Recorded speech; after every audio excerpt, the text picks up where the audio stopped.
Yo pienso que eso de decir que vivimos en democracia es suponer demasiado. De hecho, yo niego que vivamos en democracia.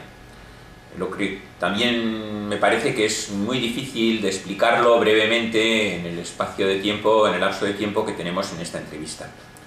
De todas formas, yo sí creo que es la forma de gobierno o el modo de gobierno al que intentan, o al que aspiran, al que intentan realizar la mayor parte de los países occidentales que viven en libertad, en las economías desarrolladas. Eso es cierto.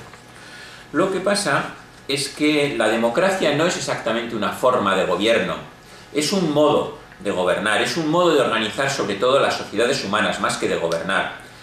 Para que una organización social de una sociedad, la organización de ella, pueda considerarse democrática, tiene que cumplir una serie de requisitos.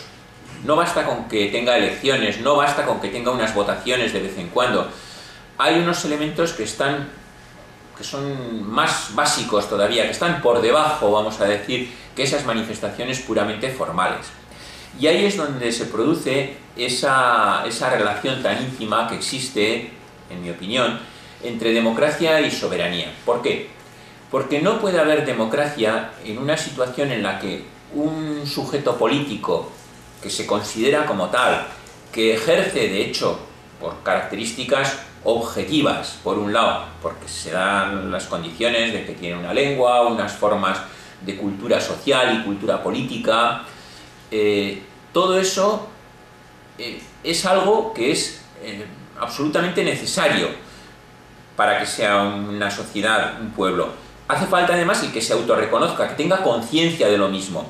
Y el reconocimiento político de esa situación es un elemento fundamental, es decir, reconocimiento de la soberanía, que esa sociedad, ese grupo humano acceda a la soberanía es el elemento fundamental para poder decirse o para poder afirmarse que ese grupo social, que ese pueblo, que esa nación, en una palabra, vive en democracia.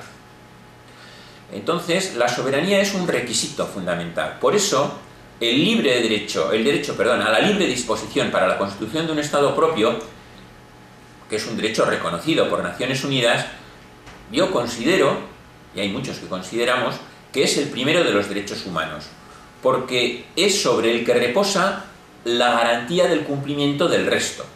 O sea, sociedades como la nuestra, que tiene unas características objetivas, que tiene además conciencia, se encuentra con que si no tiene ese poder político propio que da el Estado, los derechos lingüísticos, los derechos a la educación, a la sanidad, los derechos a una ordenación del territorio hecha de una manera centrada en las necesidades de la propia población, todo eso, si no existe el derecho a la libre disposición y a la realización y consecución del propio Estado, quedan en agua de borrajas, porque ¿con qué nos encontramos? Nos encontramos con que tenemos una sociedad, un pueblo, una nación dividida entre varios estados y ellos organizan todo, desde la política lingüística, la política sanitaria, la política de educación, los medios de comunicación, todo, absolutamente todo, y por supuesto los flujos de inversiones, etcétera, desde su propia centralidad. Y entonces nosotros no solamente nos quedamos marginados ahí, sino que además de marginados posiblemente nos quedemos en una situación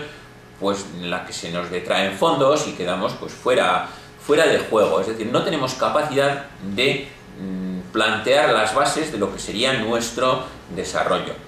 Y yo creo que la democracia, la libertad en una palabra, es un factor de primer orden para lograr un adecuado funcionamiento de cualquier sociedad, es decir, tanto a nivel de cohesión interna como de los recursos productivos y de servicios, es decir, en todos los sentidos. En resumen, sin soberanía no hay libertad ni puede haber democracia.